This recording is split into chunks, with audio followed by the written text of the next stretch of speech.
Hello and welcome back to another week here at Knick Knack Kitchen, where today we're making my best vegan chocolate cake. This cake has been adapted from Nigella Lawson's vegan chocolate cake recipe, and so is the presentation of this cake. And it's absolutely amazing. The flavors are out of this world.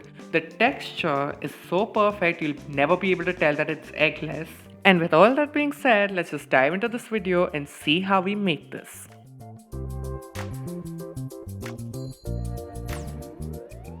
So we're going to start by making the chocolate glaze first, and for that I have a saucepan in which I'm going to go ahead and add some soy milk.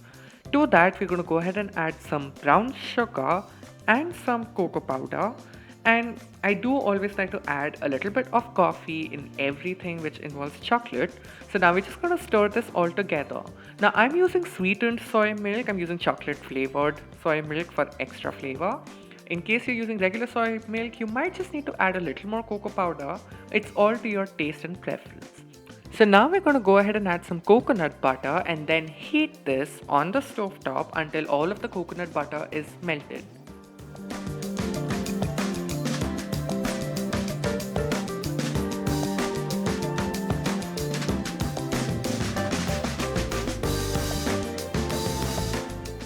So once all of our coconut butter has melted and we have a smooth glossy mixture, we're going to go ahead and add just a little bit of water to thin this out.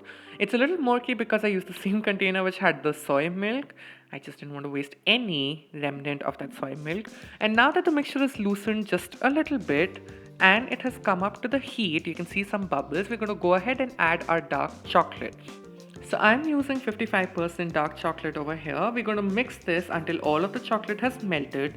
Make sure that you're stirring this constantly, otherwise your chocolate might start to burn. Once all of the chocolate has melted and we have a smooth velvety ganache, you can take this off the heat. So this is the consistency we're looking for. If it's too thick, you can add a little more soy milk to thin this out. Now we're going to move over to the cake, and for that I have some white sugar and some brown sugar in the bowl. And since this is a one bowl cake recipe, we're going to add everything in at once. I'm adding the coconut oil, the soy milk, and I'm also going to go ahead and add some apple cider vinegar, which helps to replace the eggs. And we're also going to add some coffee powder for flavor. And final liquid ingredient here is some hot water. And now we're just going to stir this together. The sugar will start to melt a little. Apologies for the poor footage here. I'm going to go ahead and add some vanilla extract, stir that in as well. And now we're going to finally add all of our dry ingredients as well. So I'm adding all of my cocoa powder and we're going to mix this in before adding our flour. So finally we have some clear footage now. We're going to go ahead and add all of our leavening agents, and I'm using both some baking soda and some baking powder. And now we're just going to stir this all together until we have a uniform batter. So as you can see, this batter is very loose. It's not as thick as a regular cake batter, if I may say so. But that's just how it's meant to be, so don't be alarmed. We're just going to go ahead and transfer this to our prepared cake pan. So when I say prepared, I always mean greased and lined with parchment paper. I am using a 9-inch cake pan, and I'm just going to tap this on the countertop a couple of times to get rid of air bubbles. And now we're going to bake this in a preheated oven until it's cooked through. This is what it's going to look like when it's done, and we're going to just let this sit to cool down completely. So now I have the cake out on a wire rack, and we're going to go ahead and add our chocolate glaze. It's almost like a ganache. I think this is the closest you can come to a vegan chocolate ganache. In terms of flavor, it's just as good, if not better. And I do want to point this out very quickly. If you're not vegan and you're just vegetarian, then you can just use a regular chocolate ganache if you want.